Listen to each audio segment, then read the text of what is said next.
Every story has a beginning, but some stories change everything. Welcome to Faith Animated Tales, where God's Word comes alive.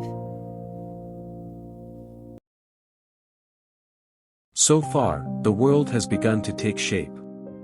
There is light, pushing back the darkness. There is time, marked by evening and morning. There is sky, creating space between the waters. But the earth itself is still mostly empty. No solid ground to stand on. No trees for shade. No food to eat. No movement beyond silent waters and open air. The stage has been set. Now, God begins to fill it. Day 3. God looks at the waters still covering the lower part of creation. They are calm. They are deep. They are everywhere. And God speaks again. Let the waters under the sky be gathered into one place, and let dry ground appear. Suddenly, the waters begin to move. They pull back. They shift. They gather. And from beneath them, land rises. Solid. Firm. Steady. For the first time, there is ground beneath creation's feet. God names the dry ground land. He names the gathered waters seas. And once again, God pauses to observe.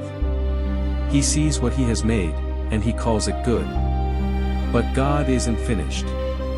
He speaks again. Let the land produce vegetation, seed-bearing plants and trees that bear fruit with seed in it. And the land responds. Green breaks through brown. Life pushes upward from the soil. Grass spreads across the ground. Plants grow strong and tall. Trees rise, heavy with fruit. Each plant produces seeds, not just for now, but for the future. This is important. God doesn't just create for the moment. He creates for continuation. Evening passes. Morning comes. Day 3 is complete. Before animals exist. Before humans arrive. God prepares food. He ensures that life will be sustained. This tells us something powerful. God anticipates needs before they arise. Provision comes before consumption. In our own lives, it may not always feel like it, but God often prepares answers long before we ask the questions. Now the world has light, sky, land, seas, plants. But something is still missing. There's light, but no clear source. There's time, but no visible marker. So God continues. Day 4. God speaks once more. Let there be lights in the sky to separate the day from the night, and let them serve as signs to mark seasons, days, and years. And suddenly, the sky changes. A great light appears, bright and powerful. The sun now governs the day, warming the land and helping plants grow. A softer light follows, the moon, ruling the night, gentle and steady. And then, countless stars scatter across the darkness. Small. Massive. Near. Unimaginably far. Each one placed with purpose. God creates them not just for beauty, but for order. They mark time. They guide travelers. They remind creation that the universe is vast, but not random. God looks at the sky filled with light. And he calls it good. Evening passes. Morning comes. Day 4 is complete. The sun rises when it's meant to. The moon appears when it's time. The stars remain in their places. Creation follows a rhythm. And that rhythm reflects the heart of God. God is consistent. God is reliable. God brings structure, not chaos. When life feels unpredictable, this reminds us that God's nature hasn't changed, even when our circumstances do. Now the world is no longer silent. The wind moves through the sky. Waves stir in the seas. Light warms the land. But there is still no living movement. That changes next. Day 5. God looks at the oceans, vast and deep.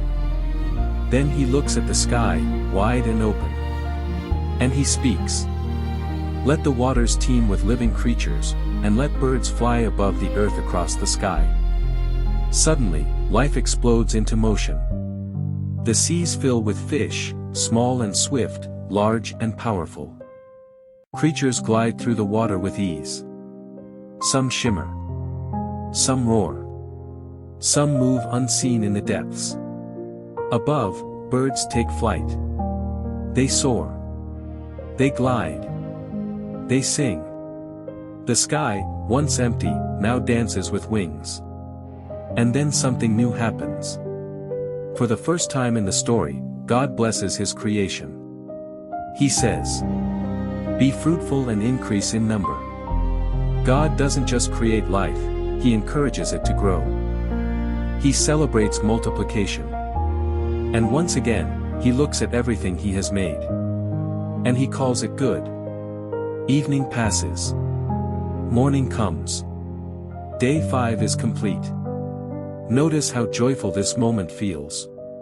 Movement. Sound. Color. Creation is no longer quiet, it's alive. And God is not distant from it. He blesses it. This reminds us that God is not only powerful, he is joyful. Life matters to God. Growth matters to God.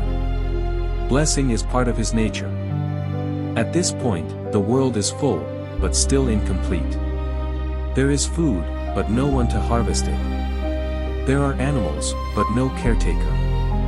There is beauty, but no one to fully appreciate it. The greatest act of creation is still ahead. God has saved something special for last.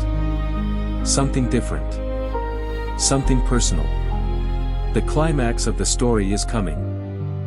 If you love discovering powerful Bible stories like this, subscribe to Faith Animated Tales.